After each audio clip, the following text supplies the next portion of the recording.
नाथ श्रियेस्तु नः तप्तकाञ्चन गौराङ्गी श्रीराधे वृन्दावनेश्वरी वृषभानुसुते देवी प्रणमामि हरिप्रिये। जय श्री कृष्ण चैतन्य प्रभु नित्यानंद श्री अद्वैत गदाधर श्रीवासादि गौर भक्त वृंद। हरे कृष्ण कृष्ण कृष्ण हरे हरे, हरे राम राम राम हरे हरे। हरे कृष्ण कृष्ण कृष्ण हरे हरे, हरे राम राम राम हरे हरे। हरे कृष्ण कृष्ण कृष्ण हरे हरे, हरे Ram Ram Ram Hare Hare.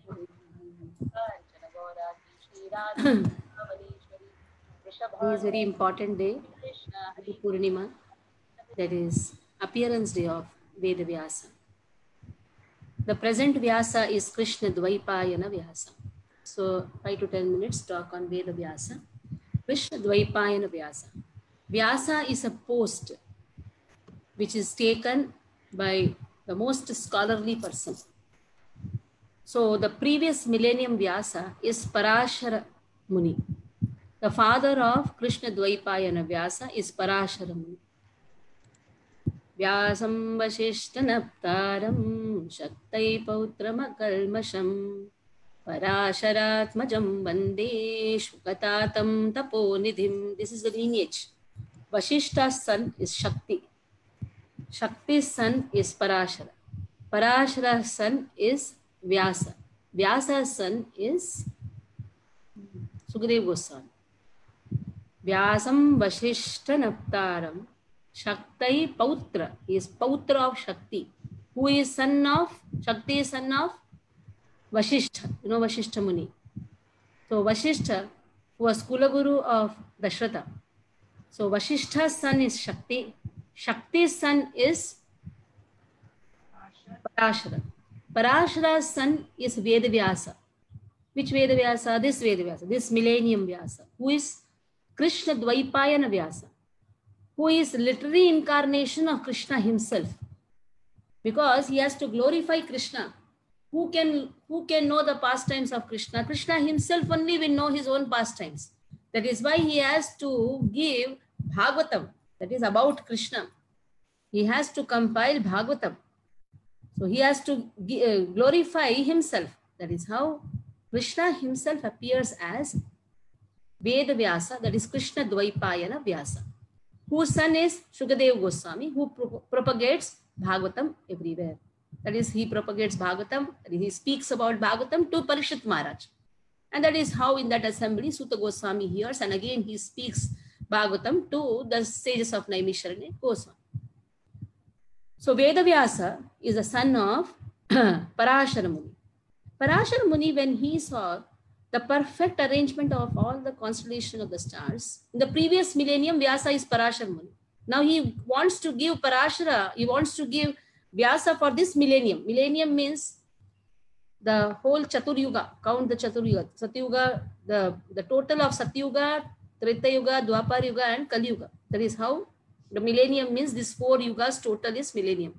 If you take all the 4 yugas together, that is known as 1 millennium. For this millennium, Parashar Muni, when he saw the constellation of stars and all were perfect, he invested his potency in one of the Satyavati. Satyavati is actually fisherman's daughter. She was there in the forest. So like a Gandharva Vivaha happens. He invested the potency. Immediately Vyasa is born. As soon as Vyasa is born, he runs towards Badrikashram. He just runs towards Badrikashram. But he gives a promise to mother. Whenever you need me, just you remember me, I will be present there. So Vyasa, when he goes to Badrikashram, he does tapasya, and near the banks of Saraswati, he puts the Vedas into writing. That is the work of this Vyasa, this millennium Vyasa, Krishna Dvaipayana Vyasa. He put all the Vedas into writing because Vedas were spoken and heard, and in this way it was going on. Shruti Dharas, the Vedas used to be spoken, it used to be heard perfectly, and again it to be spoken. In this way, Vedas was not put into writing. But seeing the condition of Kali Yuga people are short-lived, also dull-headed, can't remember Manda Sumanda Matayoho. So seeing the condition of Kali Yuga people, Vedavyasa put the Vedas into writing. And then he wrote Puranas, he described more elaborately the Vedas. Then he wrote Itihasas, Mahabharata, Ramayana, again put into writing. Ramayana is given by Valmiki, again put into writing everything perfectly, and then gave one Vedas to his disciples to take care and teach the public. But then after writing all these things, he was not happy. Internally, a person should be happy. Na? After writing a nice composition, he should be happy, but he was not happy. He was very sad. At the time Narada comes, Narada is actually spiritual master of Vedavyasa. Because Narada comes, at the time Vedavyasa asks, why is it that I am not having the type of happiness? Then Narada speaks a wonderful verse. He says, Nayadvachas chitrapadam harer yasho jagat pavitram prakrita karhiche tadvayasam tirthamushanti manasa nayatra hamsa nirmantu shikshaya. Nayadvachas chitra. You have given a very wonderful, everything very wonderful. But Nayadvachas chitra padam harer yasho, you have not described Hari's yasha. Here and there, somewhere you have described. But full description of Krishna has not been given in your literature. Nayadvachas chitra padam harer yasho. Though it has been perfectly composed, everything is so wonderful. It looks also very wonderful. But then it is not enough glorifying Krishna's glories. This way, Nayadvachas chitra padam harer yasho jagat pavitram prakrita karichit. Krishna's glory will actually purify the whole world. Now what you have given, it is a Vayasam Tirtham. What is the meaning of Vayasam? Like suppose you write a nice composition and you are showing that composition to your teacher, and the teacher says, hey, you have given a dustbin. You have written a dustbin. That means what? What is the meaning of dustbin? Now just imagine, Narada calls the work of Vedavyasa as dustbin. Vayasam means crows. Tirtham means pilgrimage. The pilgrimage of crows. The crows, they sit where there is a garbage. So you have just given garbage actually. It is a Vayasam Tirtham. Whatever you have written is only a Vayasam Tirtham because you have not enough glorified Krishna. Tad Vayasam Tirtham Ushanti Manasaha Nayatra Hamsa Nirvanti Ushikshaya. Hamsa Purusha will never even look into it. They will never take a pleasure by reading your Vedas. Because your Vedas are actually instigating a person to perform their sense gratification on the pretext of Vedas. You have already, they are burning in fire. You have added fuel to the fire. So in this way, Tad Vayasam Tirtham. Then what to do then? Okay, I have given a Vayasam Tirtham, then what to do? Tadvag visargo janataga viplavo yasmin pratishlokam abaddavati api namani anantasya yeshwankitani shunumanti gayanti grunanti sadhavah. He says tadvag visargo.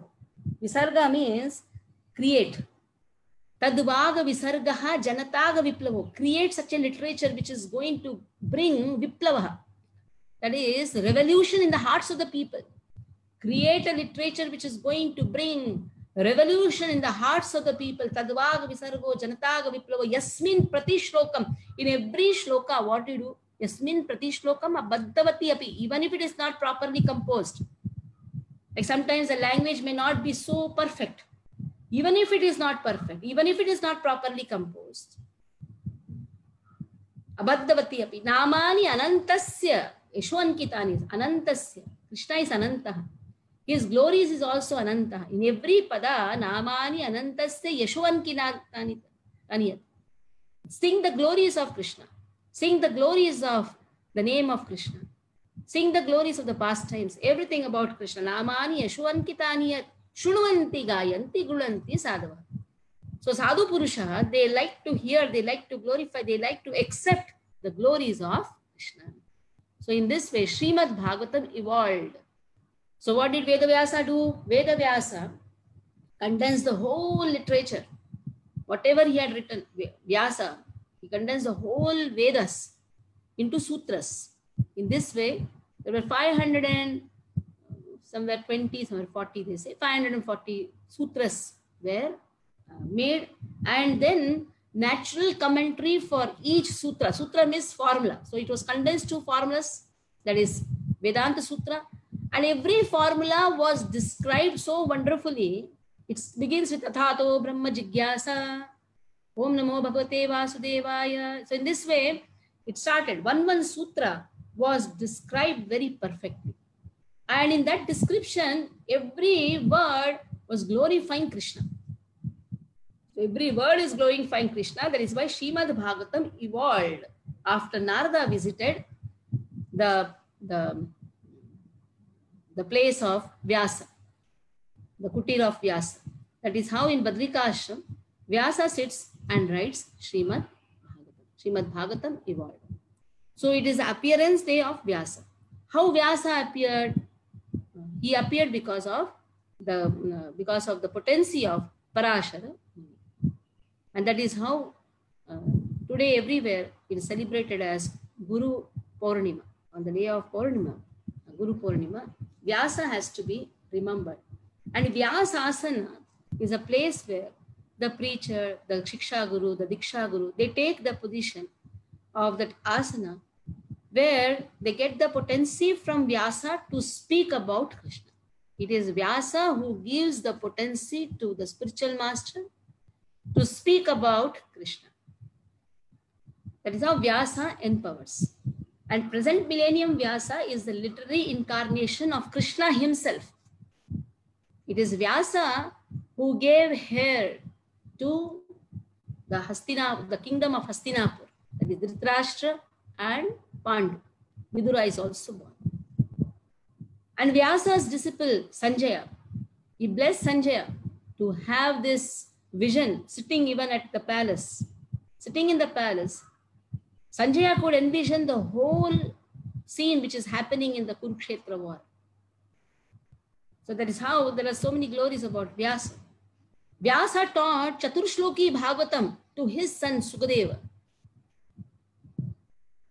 And thus this Bhagavatam, which has been given by Vyasa, again was spoken by Shukadeva Goswami. Shuka is parrot. The fruit which parrot touches becomes very sweet. So that is how Vedavyasa made Sukadeva Goswami speak again Bhagavatam.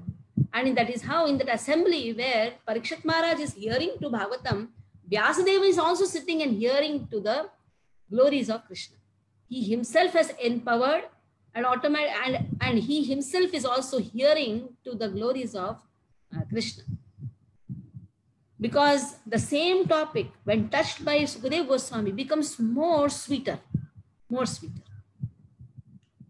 in this way, today is Vyasa Purnima, and also today is Sanatan Goswami's disappearance day. Sanatan Goswami is one of the disciples of Chaitanya Mahaprabhu. So sometimes later we'll be speaking about some Sanatan Goswami also. So now we'll start the topic here of Bhagavad Gita. So we saw that Arjuna is now giving reasons for not fighting the war. He doesn't want to fight with his own people, though he is Parantapa. He is a destroyer of the enemies. But when it comes to the special enemy, who is a special enemy? His own people, too eager to fight with him. He tells to Krishna, hey, they are my own people, my own relatives, my own friends. They are so eager to fight with me. So when he sees the special category of enemies, then he does not want to fight. So he starts giving the reasons. The first reason was, they are my own people. Why should I fight with them? It was based on compassion. In the 31st verse we saw, he says, Nakangshe Vijayam Krishna, I don't want anything. I don't want this Rajya. I don't want Sukha. I don't want this victory. I don't want anything. Nachashreyo nubashyami hatva swajanamahave. How can I fight with my own people? How can I kill my own people? Swajanam. That is the glory of Arjuna. Even the people who are so envious of him, he considers them as his own people. And then he gives another reason is enjoyment. What is the use of all this kingdom? For whose sake I should fight? because they will be leaving their pranas tektva dhananicha. They are going to give up their prana. What is the use of getting all these things? What is the use of having all the sukha? For whose sake should I fight if they are no more alive? So in this way, second reason was based on enjoyment. Now the third reason, he says from 36 verse onwards, 36, 37, 38, you'll find he gives the reason of sins. Oh, I'll be incurring sins by killing my own people. In the Dharma Shastra, it is said one should not kill his own family members. Then he says, I will be incurring sin. So then, papameva shayedasman hatvaitanatatainaha tasman narha vayam hantum dhatarashtran sabandhavan swajanam hi katham hatva sukhinah shyama madhava papameva shayedasman hatvaitanatatainaha tasman narha vayam hantum dhatarashtran sabandhavan Swajanam hi katham hatva sukhinah syama madhavah. In this way says, papam, that is the vices, ashrayet, we will be taking the shelter of papa. That means sin will overcome us by killing hatva etan. If I kill my own people, even though they may be aggressors, but it is not good killing our own people. It's not proper to kill the sons of Dhritarashtra. Na artha vayam hantum. What am I going to deserve after this? They are all sabandhavan. They are all along with the friends. They are all my own people. Swajanam, kinsmen. And in this way, what am I going to gain? Oh Krishna, you are Madhava. Now see, Krishna is addressed as Madhava. In the previous verses, Krishna was addressed as Madhusudana, Janardhana. That signifies the verse. Now Krishna is addressed as Madhava, the husband of goddess of fortune. So when you are present, oh Madhava, why are you bringing misfortune in my life? By sending me to hell. If a person performs sins, then he has to go to hell. How can we be happy by killing our own kinsmen? You are Madhava, you are supposed to give fortune because you are husband of goddess of fortune. Lakshmi is there. Wherever you are there, Lakshmi is present. And Lakshmi is goddess of fortune. So,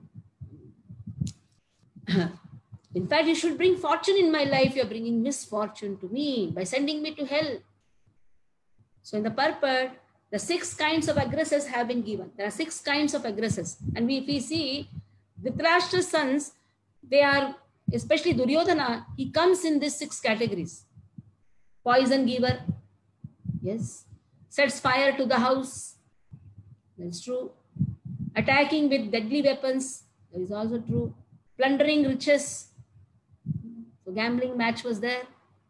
Occupying another's land, that is also true. Kidnapping a wife, that is also true. Trying to strip Draupadi naked. So he is an aggressor. And such aggressors should be killed. And actually no sin happens or no sin is incurred by killing the aggressor. And here Srila Prabhupada says such killing of aggressors is quite befitting any ordinary man. But Arjuna was not an ordinary man. He was saintly by nature. That is why he wanted to deal with them in saintliness. So any ordinary person, what he will do? He will kill the aggressors. But because he is a Rajarishi, he is a saintly person. And but such saintliness cannot be, it is not for a Kshatriya. Kshatriya should know to protect the people from harm. At the same time, he should be a Rishi. He should be saintly from nature. But from outside, he has to be strong. So like Rama's example, Prabhu Ram's example is given. Rama was so saintly that people even now are anxious to have a kingdom that is known as Ram Rajya. But Rama was never showing any cowardice. He was not a coward. He killed Ravana because Ravana comes in the category of an aggressor. So Prabhu Ram has shown this example. Even though you may be a saintly person, but when it comes to administration, we have to be very strong. One who brings trouble to the people, one who comes in this category, aggressor, at that time, one has to give sufficient punishment to that aggressor, he can kill him also. So such injunctions for saintly persons are more important than any political emergency. Arjuna considered that rather killing his own kinsmen, it would be better to forgive them. He did not consider that such killing profitable simply for the matter of temporary bodily happiness. So here Arjuna's thought process was, why should I kill? Because he was thinking on the platform of Dharma Shastra. Dharma Shastra says, even though there is an aggressor, you should forgive him. But Nyaya, what is the Nyaya? Nyaya is no, should not forgive. Artha Shastra is tit for tat. There are 3-4 types of Shastra. Artha Shastra means tit for tat. If he is beating you, you also beat him. That is tit for tat, which was given by Chanakya Pandit. Then comes Dharma Shastra. Dharma Shastra means even though he is an aggressor, just forgive him. Then comes Jnana Shastra, which Krishna gave. Jnana Shastra. Jnana Shastra means one's activities should be based on knowledge. And then comes Bhakti Shastra, for Krishna, ready to do anything and everything. Now Arjuna is giving reasons based on Dharma Shastra. He thought that Krishna is speaking on Artha Shastra. They are aggressors, kill them. But Dharma Shastra say, even if they are aggressor, forgive them. If they are your own relatives, forgive them. So Arjuna thought, why Krishna is teaching me Artha Shastra? But actually Krishna is not teaching Artha Shastra. Krishna wants to establish dharma. Wherever adharma becomes predominant, Krishna teaches how to establish dharma. Yada yada hi dharmasya glanir bhavati bharata vyuttanam dharmasya tadatmanam sujamyaham. Wherever adharma becomes predominant, there Krishna himself appears to establish dharma. But Arjuna was not able to understand this because his eyes was covered with the attachment. So much of attachment. Krishna's illusory energy made Arjuna forget the knowledge. That is how he was overpowered with attachment to his own kith and kins. And that is how Arjuna addresses Krishna, "Oh Madhava, oh husband of goddess of fortune." He wanted to point out to Krishna that as husband of goddess of fortune, he should not induce Arjuna to take up a matter which would ultimately bring about misfortune. But Krishna never brings misfortune in anyone's life. What to speak of his devotees? Wherever Krishna's name is there, Krishna brings fortune to everybody. Then what to speak of devotees who are chanting the holy name of Krishna? But now here, because Arjuna is put in illusion, Arjuna is speaking like this. Then he says, Yadyapyetena pashyanti lobopahata chetasaha kulakshaya krutam dosham mitradrohe chapatakam katham naneyamasmabhi papadasma nivartitum kulakshaya krutam dosham prapashyadbir janardana. Yadyapyetena pashyanti. I do not see anything good which is going to happen. And even though people could not see, okay, you may say they are all having so much of greed. That is why they are all ready to fight. Even though their hearts are overpowered, upahataha, lobha upahataha chetasaha. Even if their hearts are overpowered by greed and they are not able to see the destruction of the family, kulakshaya krutam dosham, they are not able to find fault in killing one's family or even quarreling, mitra drohe, they are not able to see. They are not able to see, but what about us? We are able to see now, because after this war, what will happen? The whole Kula, Kuru dynasty, the whole Kula will be destroyed. Why? Katham? Why? Why are not we able to see this? And in this way, asma bihi. So, when we say, why we are not able to see this crime, the destruction of the whole family, kulakshaya dosham, why we are not able to see this doshaha, by which we will be engaged in the acts of sin. Prapashyat bhi Janardhana, oh Janardhana. So here, Krishna is addressed as Janardhana. You are the protector of people. Why are you inducing me to kill the people? They are not able to see. That does not mean that we should also not see. They are overpowered by greed. They are not able to see the fault in destroying one's own family. But I am able to see this. But why we are engaging ourselves in this sinful activity by killing our own people? So in the purport, Srila Prabhupada says, a Kshatriya is not supposed to refuse the battle or gamble when he is so invited by some rival party. Under such an obligation, Arjuna could not refuse to fight because he had been challenged by the party of Duryodhana. In this connection, Arjuna considered that the other party must be blind, might be blind to the effects of the challenge. Arjuna, however, could see the evil consequences and could not accept the challenge. So our obligation is actually binding when the effect is good, but when the effect is otherwise, no one can be bound. Considering these pros and cons, Arjuna decided not to fight. So what is the obligation for a Kshatriya? If he is invited to fight, he should fight. He was invited.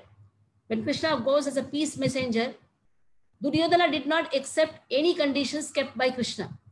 He just wanted the war because he had the strength of Bhishma Pitamaha and Dronacharya. He had them on his side. That is why on that strength he wanted the fight and he just wanted to kill all the Pandavas. So he did not consider any peace message given by Krishna. So then when a Kshatriya is invited, it is not that Arjuna wanted the fight, he was invited for the fight, then he is obliged. He is obliged to take up the challenge. So obligation is good till the effect is good. Everything is wonderful. But here the statement is very wonderful. But when the effect is otherwise, then no one is bound. Like one is obliged to serve the family. Everything is nice. If the family members, everybody is happy, then that obligation is very wonderful. But if there is a fight within the family, if there is every day there is a quarrel, then the time the obligation is not bound by that obligation. He can leave the family and go away. Obligation is only binding till the effect is wonderful. If the effect is not good, if it is not beneficial, then he is no more bound. So considering these, Arjuna considers, this is given in the Dharma Shastra. So then Arjuna thought, anyhow, why should I take this obligation? Because by this obligation, the whole family will be destroyed. The effect is not good. There will be only a bad effect. So let me give up this obligation. So considering this, Arjuna decided not to fight. So he took the pretext of Dharma Shastra to refuse to fight with his own family members. So third reason, that I'll be incurring sin. Oh Janardhana, anyhow you can kill, because if you kill, you are not going to incur sin. But if I kill, I will incur sin. If you kill, you are not going to go to hell. Anyhow, you are protector of the people. You can also kill the people. So it is not going to affect you. But what about me? For me only there will be misfortune. I will be going to hell. That is how he says, oh Janardhana, oh Madhava, please consider this.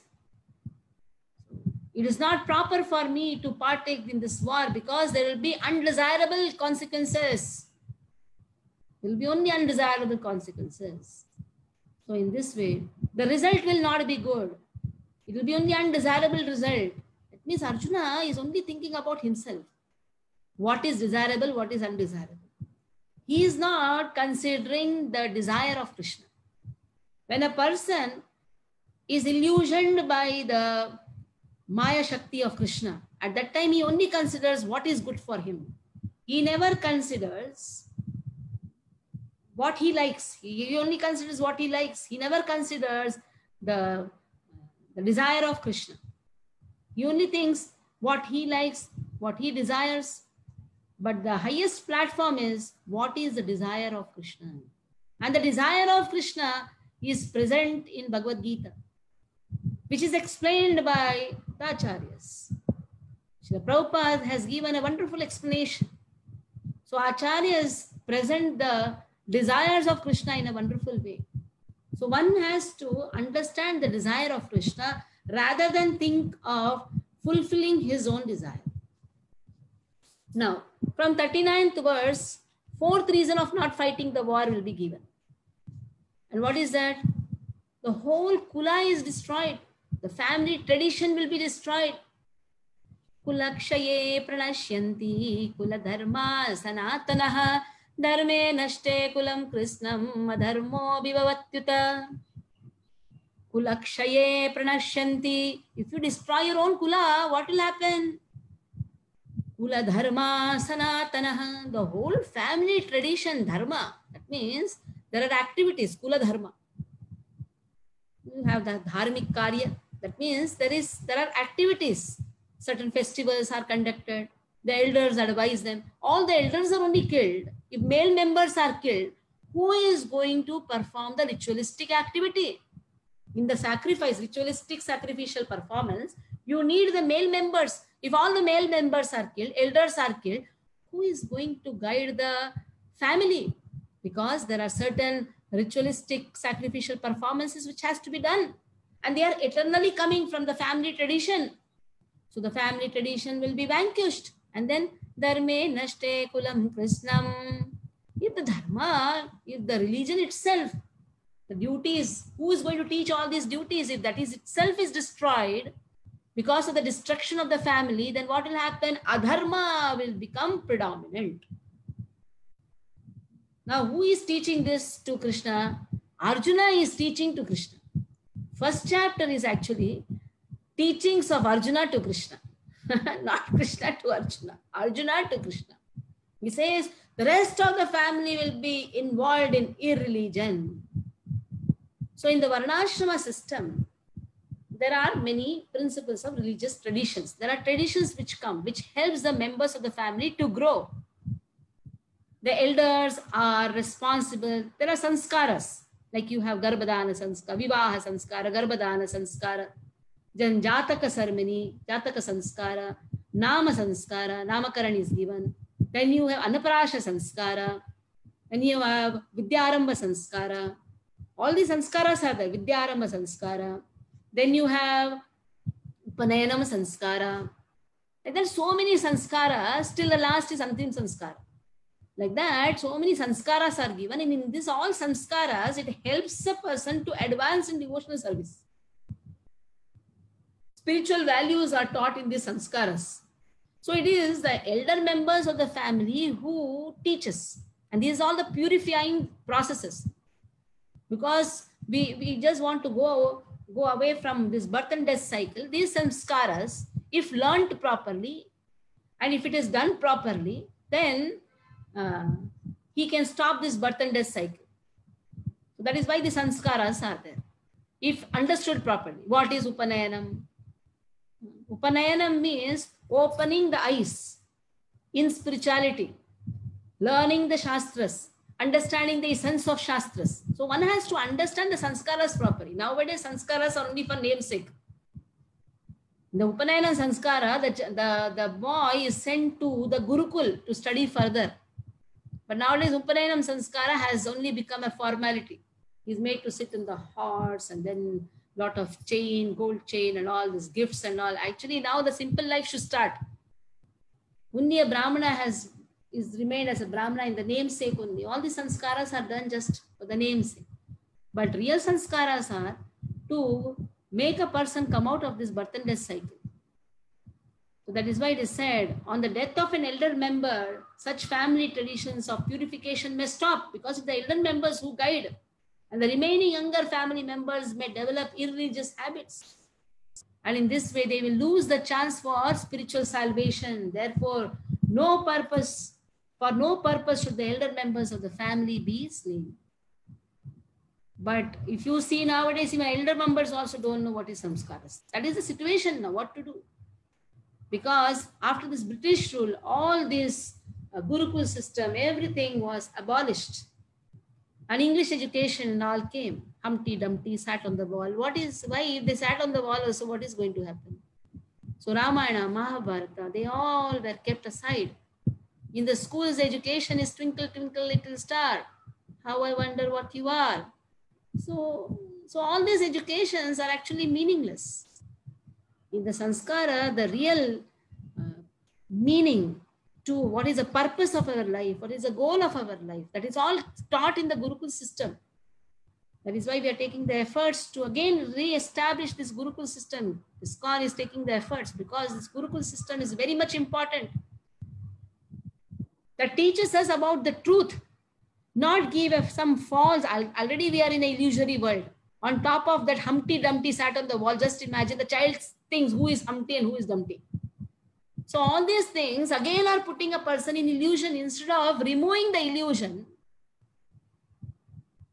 Jyotirgamaya, tamasoma, jyotirgamaya.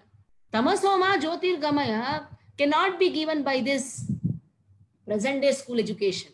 Present day school education cannot write this proverb also. Tamasoma, jyotirgamaya. For removing the tamas, knowledge is given. But that knowledge should be absolute knowledge. It cannot be some illusory knowledge.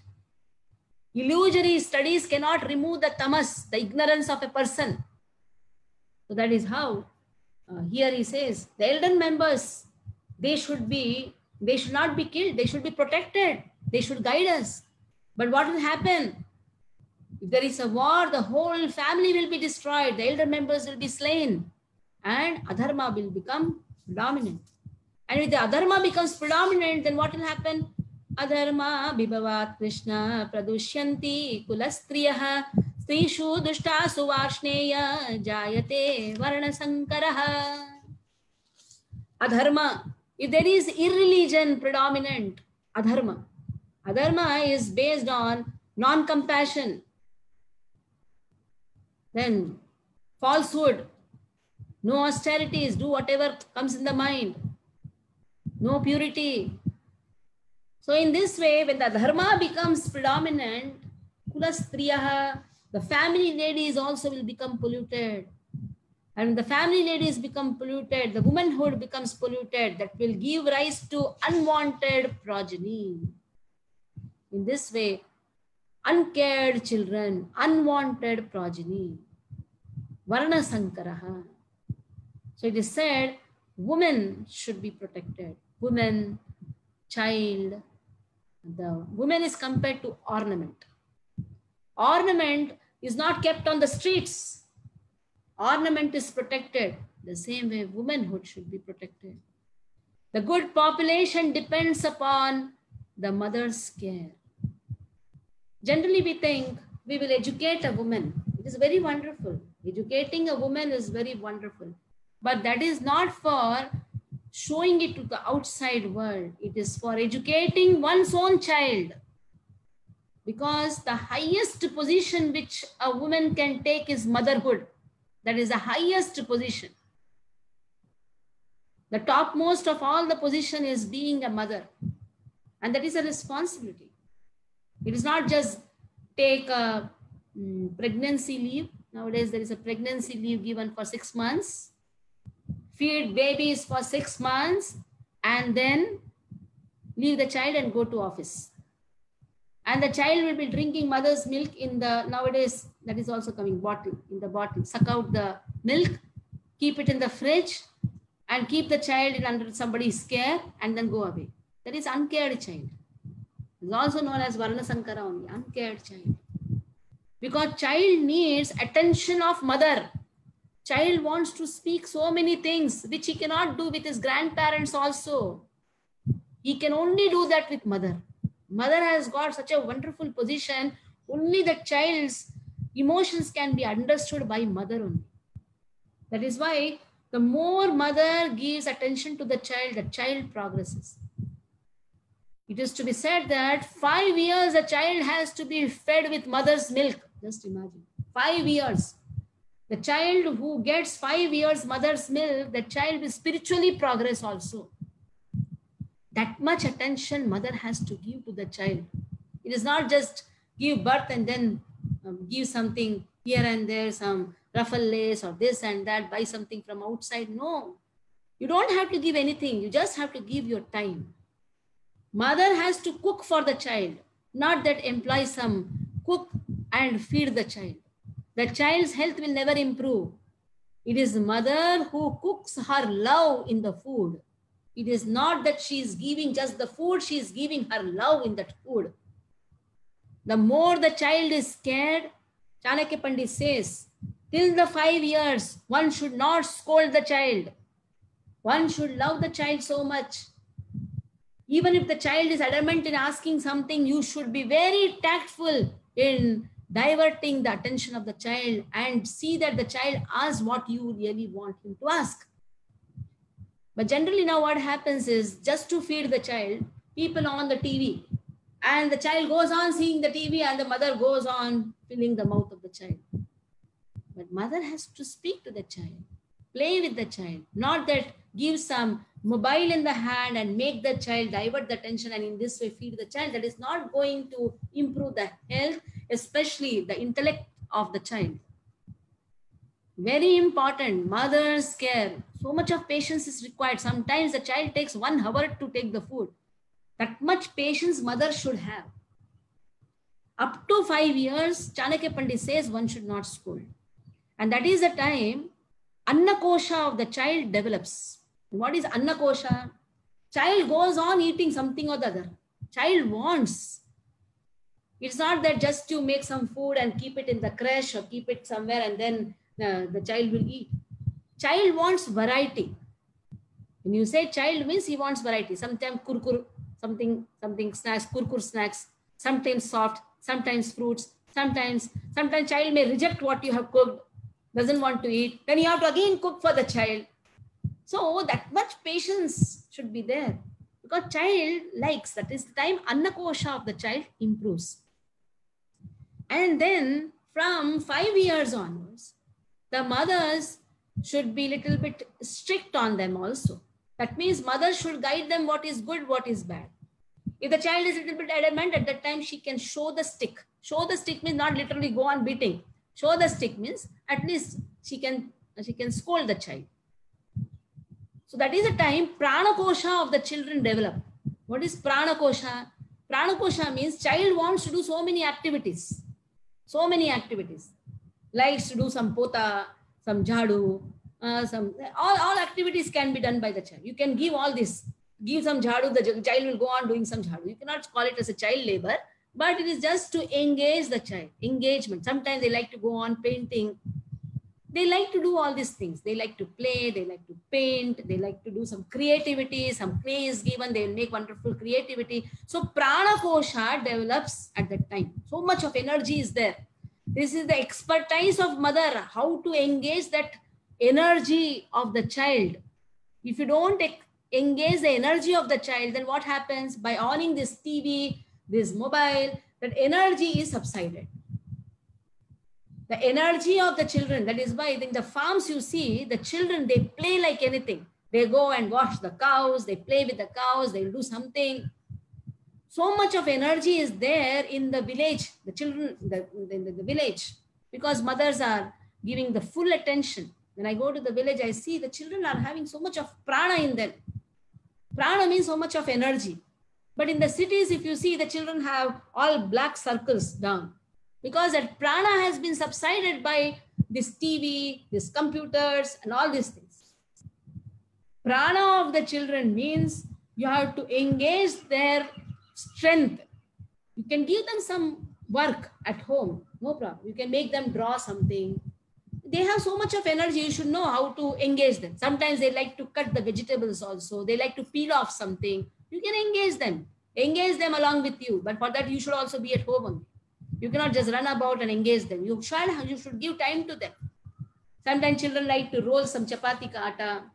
They also want to make some chapati. You can give all these things. Children like to do that. You should do that. And when you do that, their pranas are prana. That means that strength is engaged properly.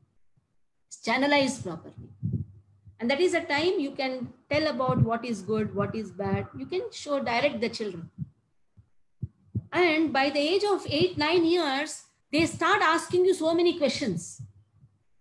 That is the time Jnana Kosha that increases of the children. So many questions. Like today, somebody asked me a question in the children class. Mataji, what is the date of appearance of Valmiki? Till now, nobody has asked this question. Vyasa's is okay, we can understand. But what is Valmiki's birthday? Even I had no answer for this, because Valmiki is actually the son of a sage, Pracheta sage. And then Valmiki was lost. And then he came in the hands of the hunters.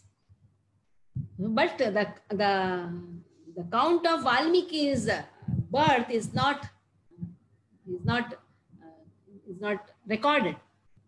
So sometimes children have so many, just see the thoughts which come in children's mind. A small child asked me, maybe 5 or 6 years. That means how much they are inquisitive.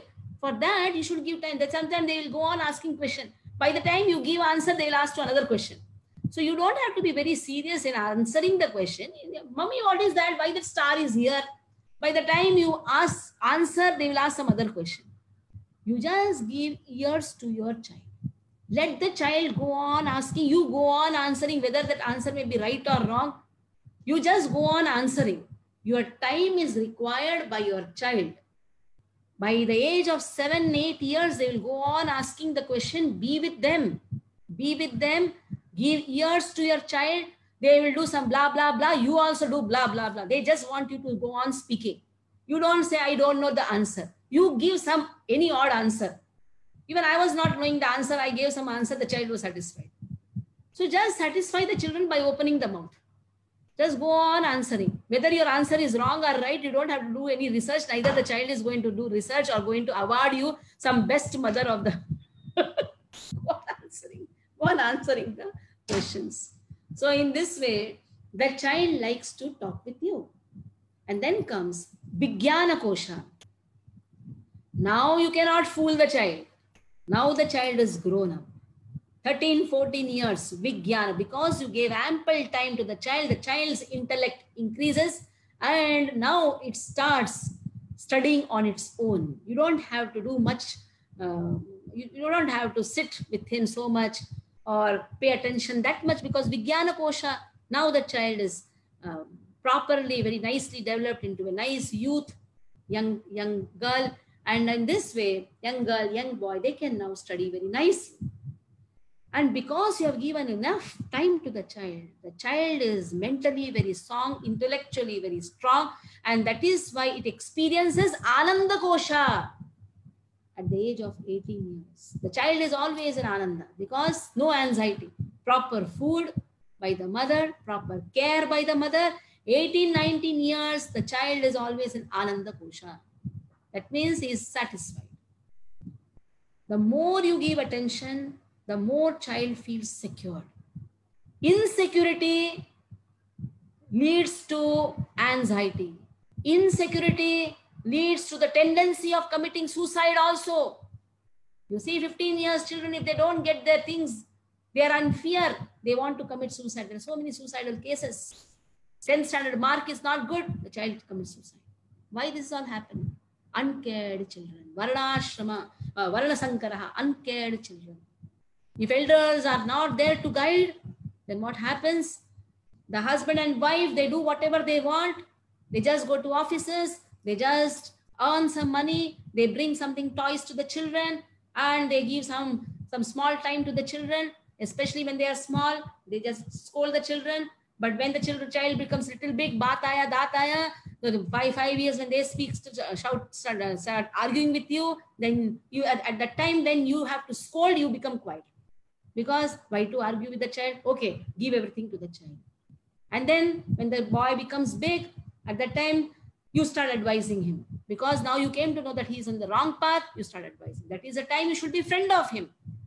Instead of being friend, what happens? You start advising at that time. They said, when the father is able to wear the son's chappal or shoes, at that time he becomes friend of the father, friend of the son. That is not the time to advise. Your advice and all should be before. So this is how the elders of the family is very much required. Good population depends upon, is a basic principle of peace, prosperity, and spiritual progress in life. So good population. If there is a wonderful population, then there will be a peace, there will be prosperity. So Varnashrama system is so designed that good population would prevail in society for the general spiritual progress of state and community. Such population depends on chastity and faithfulness of its womanhood. As children are very prone to mislead, women are similarly very prone to degradation. So therefore, children, women require protection from the elder members of the family. By being engaged in various religious practices, women will not be misled into adultery. According to Chanakya Pandit, women are generally not very intelligent and therefore not trustworthy. So the different family members of religious activities should always engage them, and thus their chastity and devotion will give birth to a good population eligible for participating in the Varnashrama system. If the women are guided properly, then she will give rise to a wonderful child. On the failure of such Varnashrama dharmas, naturally the women become free to act and mix with men, and thus adultery is indulged in at the risk of unwanted population. Irresponsible men also provoke adultery in society, and thus unwanted children flood the human race at the risk of war and pestilence. Sankaro narakayaiva kulagnaanam kulasya cha patanti pitaro yesham luptapindo dakakriyaha. Sankaro narakayaiva. What happens when Varna Sankara increases, unwanted children, uncared children increase? The whole atmosphere becomes a hellish life. The whole thing becomes like a hellish. So increase of unwanted children will cause hellish life. Kulagnanam kulasya cha. In this way, even such hellish life are for those who are killers of the family. Even such hellish life will be for us also. Here Arjuna is advising. And in this way, the whole family will be destroyed. And for forefathers, there will be nobody to offer food and water. Shraddha ceremony. That is, Lupta Pinda Udaka Kriya. Pindadan. Who will do this Pindadan? Because there is nobody to teach. This Pindadan is very much important. Offering of food to their forefathers, very much important. Who is going to teach? If elders are not respected, and the elders are not training the further generation, who is going to, how the forefathers will be fed? So the Purport Prabhupada writes, according to the rules and regulations of fruitive activities, there is a need to offer periodical food and water to the forefathers of the family. Every month, actually, there is a tithi comes. In that, the Pindadan is done. The offering is performed by worship of Vishnu. What is the meaning of Shraddha? Shraddha word comes from the word Shraddha. Shraddha Shabda Vishwase Kahe Sudruda Nishchaya Krishna Bhakti Kaile Sarva Karma Krutahaya. If you do Krishna Bhakti, then you have done everything. Shraddha Shabda Kahe, Shraddha Shabda Vishwase Kahe, Sudruda Nishchaya. One has to be fully determined to perform Krishna's devotion. And that is actually Shraddha means the food is first offered to Vishnu. And in this way, Vishnu Prasadam is given to the forefathers and they are liberated. Because sometimes the forefathers, they are suffering because of various sinful reactions. And sometimes some of them cannot even acquire a gross material body. They are in the ghostly form. So such remnants of Prasadam food offered to forefathers by the descendants, the forefathers are released from ghostly or other kind of miserable life. Such help rendered to forefathers is a family tradition, and those who are not in devotional life are required to perform such rituals. That means those who are in the devotional path need not do this. Why? Because he's already doing this every day. These only periodical rituals. But a devotee, when he offers food to Krishna, what does he chant?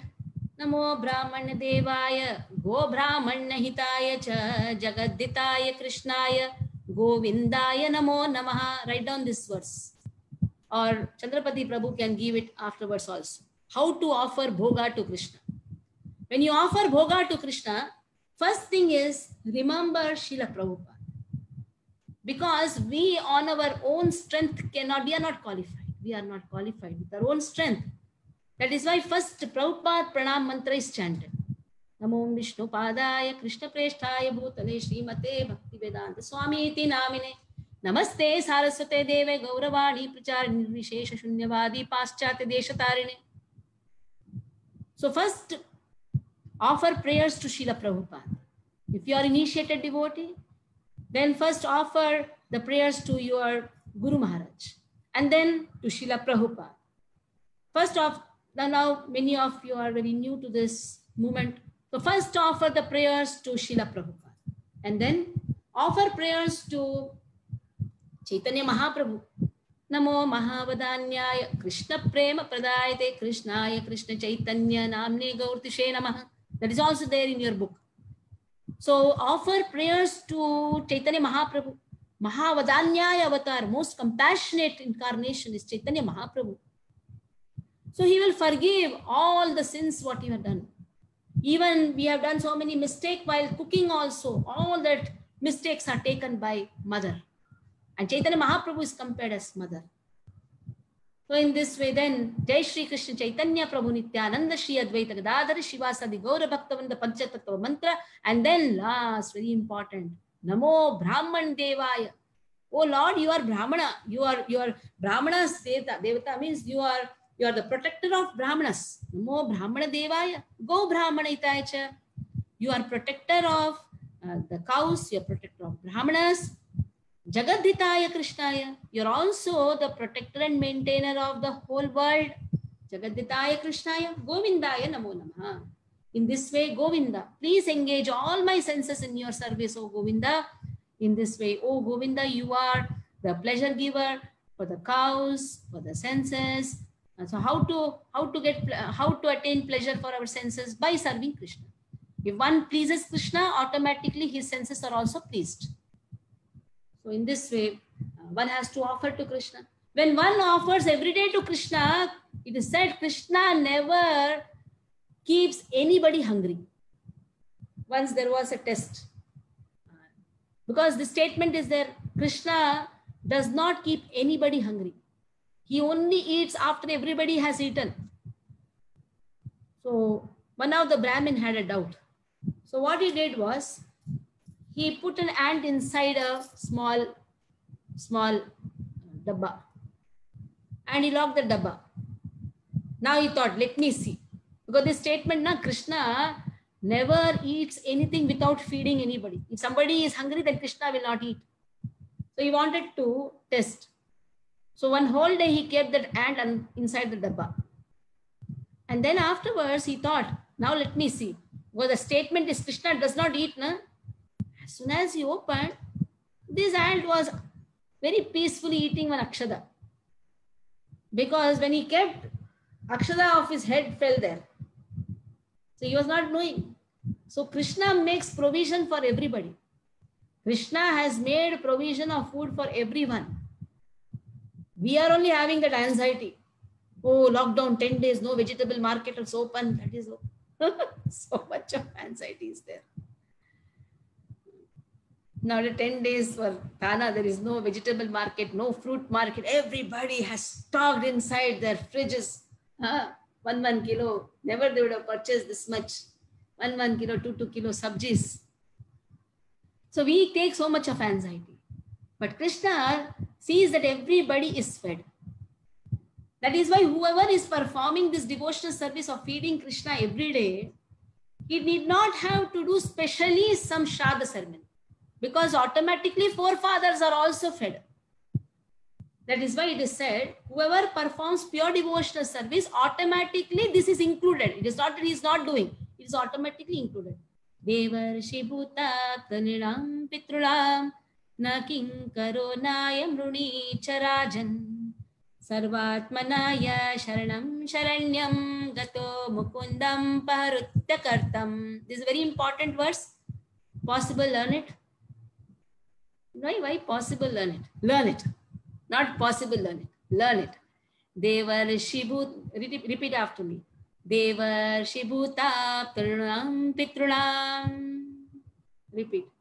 Devar Shibhuta Tarunam Pitrunam Nakinkaro Nayam Runi Charajan Nakinkaro Nayam Runi Charajan Sarvatmanaya Sharanam Sharanyam Sarvatmanaya Sharanam Sharanyam Gato Mukundam paharutyakartam. Gato mukundam paharutyakartam. So Deva, Rishi, Bhuta, Apta, Lunam, Pitrunam, we are all indebted to them actually. Devas. Devatas are taking care of our all necessities, basic necessities. Deva, Rishis, we tell them we are from this Gotra, that Gotra. Actually, we are coming from that lineage. So we are indebted to those Rishis also. Bhuta, living entities. We are indebted to an earthworm. You know that?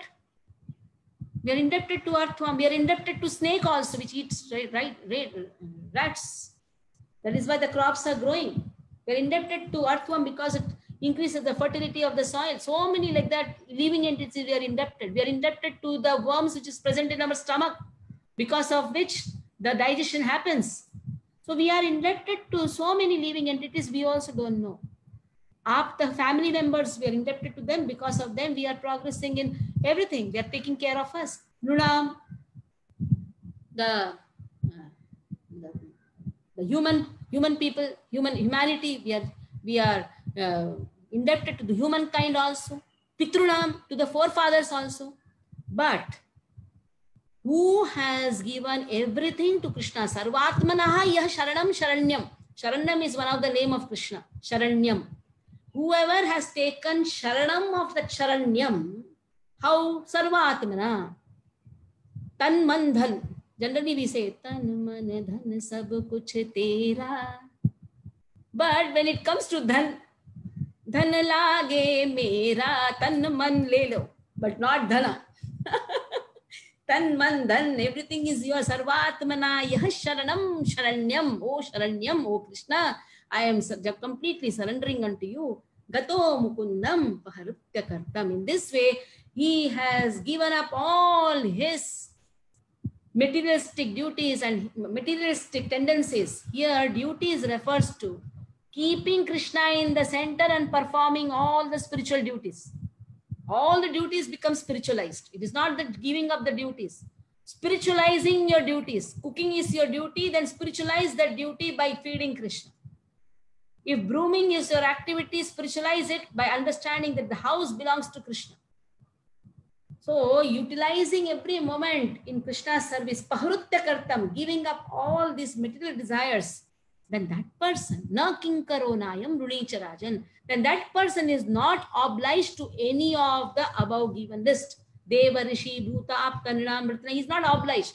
Automatically it is included. If you are worshipping Krishna, Taror Moola Nishechanena, if you are putting water in the root, automatically Tupyanti yad Bhujapa Shakaha, everything is the branches, the tree, if you water the root of the tree, then naturally the whole leaf, twigs, everybody is automatically happy. In the same way, if you worship Krishna, then the whole family members of Krishna is happy. Because everybody belongs to the family only. Deva, Rishi, Bhuta, Apta, everybody belongs to Krishna. So if you please Krishna, then everybody is happy. That is why a person who is performing devotional service very sincerely, he need not have to do, because it is automatically included. That does not mean that just to avoid these rituals, one should say, oh, I am a devotee of Krishna. But Sarvatmanaya Sharanam Sharanyam. It includes a lot of spiritual duties, have lot of, you have commitments. You have to wake up early in the morning, chant the holy name of Krishna, cook for Krishna, keep your house very clean for Krishna. That it includes a lot of commitments. Not that just to avoid doing all these rituals, one puts a tilak and says, I am a devotee of Krishna, I don't have to do all these things. You are already doing all these things by actually serving Krishna very nicely. So in this way, here Arjuna is expressing the concern. Then he says, Doshai raite kulagnanam varna sankara karakaihi utsyadante jati dharmaha kuladharmascha shashvataha. Doshai etahi. So in this way, there are 4-5 verses more. So we just end with this small verse now. Doshai. So there is a fault. These are all the faults by destroying one's own family member. What will happen? It will only give rise to unwanted children, unwanted progeny, irresponsible population will be there. And in this way, all kinds of community projects, Utsyadante jati dharmaha, Utsyadante, it will be completely devastated. And these welfare activities, they are actually eternal. They are for the benefit. But if all these things are devastated, family welfare activities are devastated, what will happen? There will be only rise of adharma. We have 15 minutes more. Should we continue? Okay. So the community projects for the 4 orders of human society, combined with family welfare activities as they are set forth by the institution of Sanatana Dharma or Varnashrama Dharma, are designed to enable the human being to attain its ultimate salvation. Therefore, the breaking of the Sanatana Dharma tradition by irresponsible leaders of society brings about chaos in that society, and consequently people forget the aim, that is Vishnu. Such leaders are called blind, and persons who follow such leaders are sure to be misled and to be led into chaos. So in this way, if the family tradition is destroyed, it will only give rise to Varnasankaraha, uncared children, unwanted children, and all kinds of community projects, family traditions, and everything will be devastated. Then what will happen? The whole society will be in confusion. Everything will be destroyed. Now Arjuna wants to say that whatever he says is true. Then what he'll do? He takes the strength of the disciplic succession. You know, I have heard from disciplic succession. Like if you want to prove your statement to be true, then what you should say, you know, I have heard from my guru, that is why I am presenting it to you. In the same way now he also says, you know, family should not be destroyed. From where I have heard, Utsanna kula dharmanam manushyanam janardana narake niyatam vaso bhavati yat yanu shushrumaha. I have heard this. Anu shushrumaha. Not only shushrumaha, anu shushrumaha. Anu refers to following the footprints of our acharyas. Anu. So I have heard this from the disciplic succession. What I have heard? Utsanna kula dharmanam. If the kula dharma is destroyed, spoiled, then, oh Janardana, you should take care of the people. You are asking me to kill people, to kill this whole tradition. Then that person will always be a permanent resident of hell. Niyatam vasaha. Where? Narake niyatam vasa, permanent resident of hell. So he will be always residing in the hell. So I have heard this from the disciplic succession. You are asking me to kill the people and reside in the hell. Anyone bases his argument not on his own personal experience, but on what he has heard from the authorities. That is how one's presentation should be there.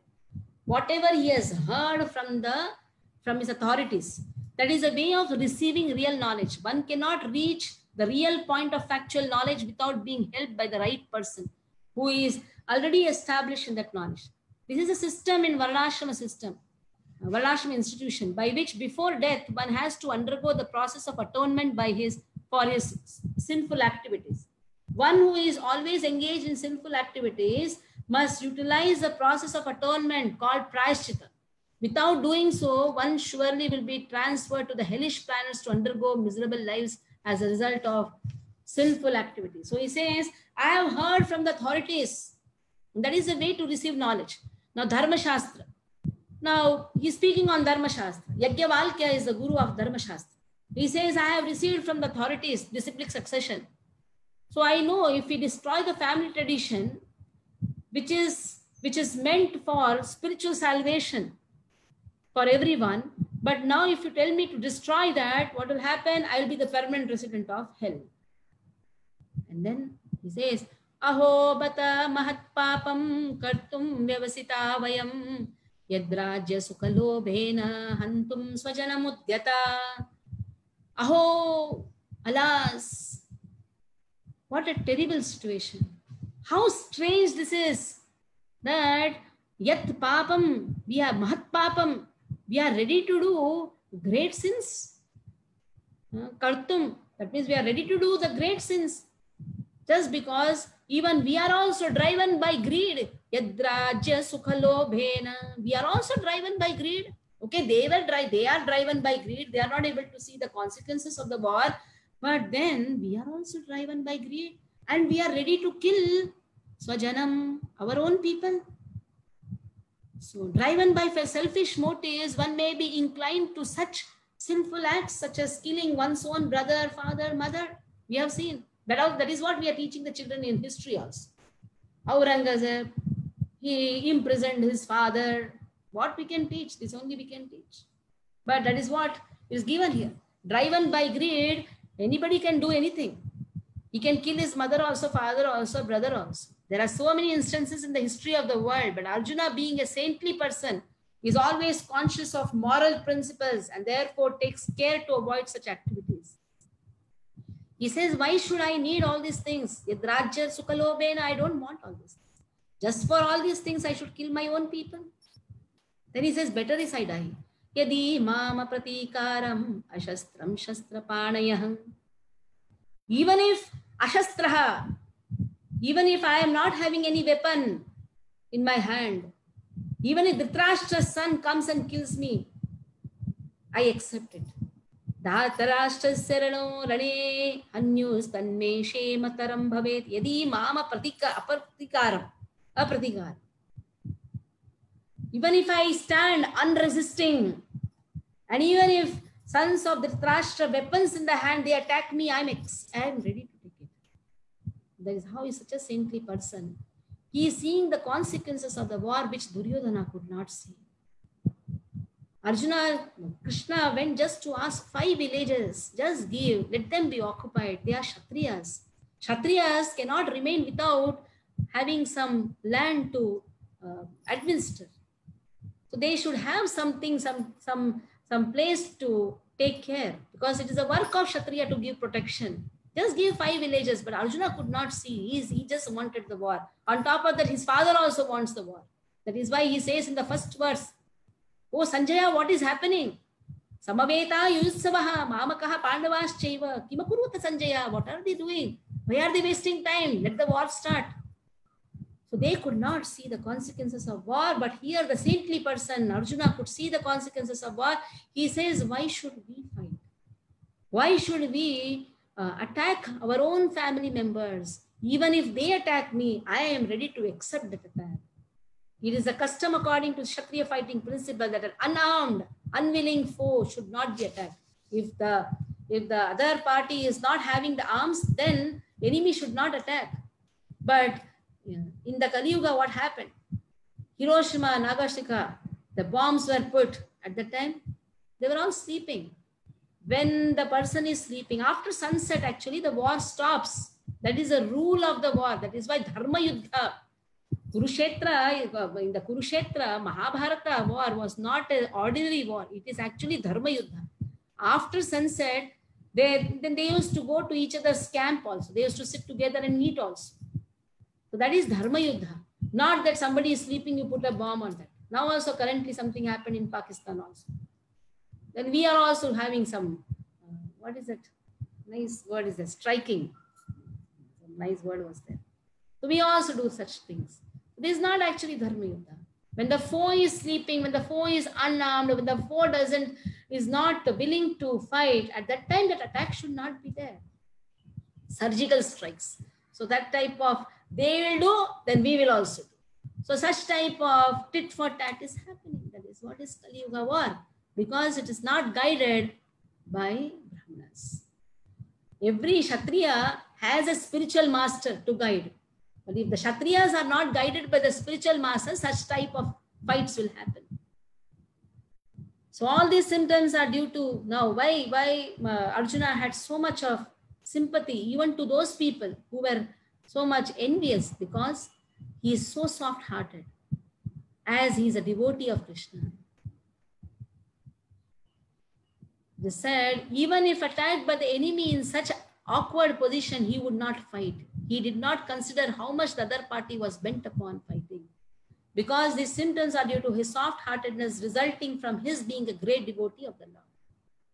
And the last verse, Sanjay Uvacha, Evam Mukta Arjuna Sankhe Rathopastha Upavishat Visrujya Sasharam Chapam Shoka Samvigna Manasa. After speaking this, he sat down.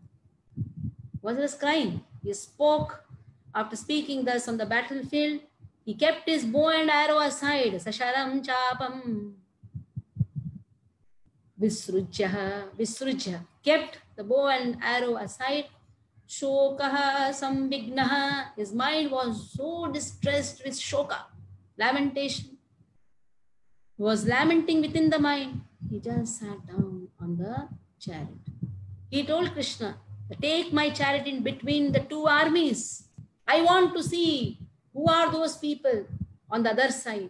After seeing them, he is shocked to see there are so many friends and relatives who are eager to fight. Now he should start the war. But after seeing his friends and relatives, he just sat down and is lamenting. So while observing the situations of his army, Arjuna stood up on the chariot, but he was so afflicted with lamentation that he sat down again, sitting aside his bow and arrow. Such a kind and soft-hearted person in the devotional service of the Lord is fit to receive self-knowledge. So this is the reason. What is the reason why Krishna gave this knowledge, transcendental knowledge to Arjuna? Because he did not have a retaliating attitude. He was very soft from his heart. He was even considering even those people who were envious of him as his own people. That is why he is fit to receive the knowledge. Thus end the Bhaktivedanta purpose to the first chapter of the Srimad Bhagavatam in the matter of observing the armies on the battlefield of Kurukshetra. So first chapter is ended. Next class we can start with the second chapter. So in this week we will be giving you the remaining questions. The first two sections will be given. Now we'll give the remaining sections. Hare Krishna. Any questions?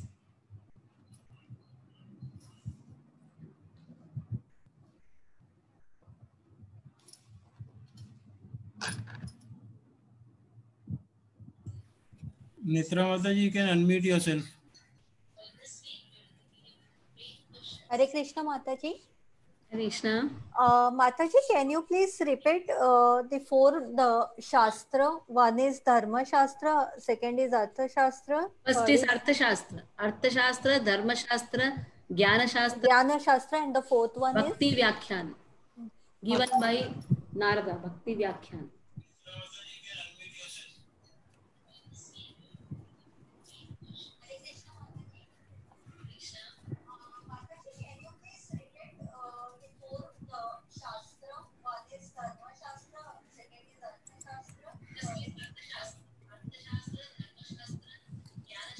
Yeah, anybody?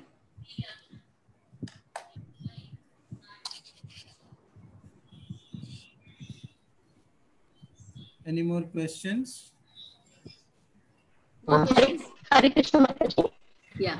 Yeah, Mataji, in any of your lectures, maybe in future lectures, can you tell us about Chaturmas, which is started today? So we want to take some, some guidance on that. Chaturmas is also known as Purushottam Mas. Purushottam Mas, one has to read more of Bhagavad Gita, Bhagavatam, chant more. Some do vratas also. Some stay in Tirthastalas. They stay for 4 months, like Madhvacharya stayed in Pandharpur Kshetra. Wherever you are, you can chant more. Some follow, some take only one time meals. Okay. But then if you're hungry the whole day, your whole consciousness will be when the next meal is going to come. Better is eat properly, offer Krishna nice prasadam, nice bhogas, take prasadam, chant nicely, wake up early in the morning, chant nicely, follow the rules and regulations given by our acharyas. As well as Purushottam Mas. And avoid taking these leafy vegetables in the first month. Okay. These leafy vegetables, even in the science also, biology also, these leafy vegetables, they contain such type of germs which cannot be killed even after cooking also. That is why in this month, first month, leaves are not taken. Any type of leafy vegetables should be completely avoided. And then the second month, I think milk or dadi, Haribol, what is milk or dadi? What is the second month? Something milk, either milk or curd. Dahi. Dadi, Okay. dahi is avoided. Okay. Because even if you see also, the curd does not curdle properly. Okay. So the season, the curd, because the cow, it takes grass. And now in this season, lot of vata is there in the Prakriti. That is why we should not sit under the fan more. We should not on the AC. Lot of vata is produced. And because of that, body pains. And vata is there in the grass also. Because the cow takes the grass, and then so much of vata is there. Because of that, it doesn't curdle properly. You can watch also. Next month, if you see, it will not curdle properly. It will break. Then complaints come. Dahi is not coming properly. You should avoid dahi. You should not make dahi. You should take hot milk. But in the third month, you should avoid milk. You can take dahi. Okay. And in the fourth month, urad dal is avoided because it is more gastric. In this way, it has so much of scientific reasons. Okay. Why milk is avoided? Huh? Why milk is avoided? Because again, that time directly taking the milk is not good for our health. The same milk can be taken in the form of curd. Because heat prakriti, if you see now what is the month going on, July, August, September. That is the time, October heat it starts. If you take milk, you will have loose motions. Milk directly, if you take, it has lot of heat prakriti. But if you take the same milk in the form of curd, it gives cooling prakriti. So there are reasons for that, the scientific reasons. Okay. Any other question? Mataji, there was not a question, but there is a comment. All praise mothers, but no one speaks about the sacrifice of a father. Mothers are dependent on fathers, na? What is the whole chapter going on? Why a male member of a family should be killed? Who is going to protect the women? It is only the father, it is only the elderly people who are going to protect. Male members are then the woman is protected. If woman is protected, child is protected. It is all interlinked. Without father, what is a family? So father, mother, and the child. So sacrifice is done on all the levels. Even the child is also, nowadays children are doing sacrifice. So fathers, mothers, both sacrifice is automatically spoken. It is automatically understood.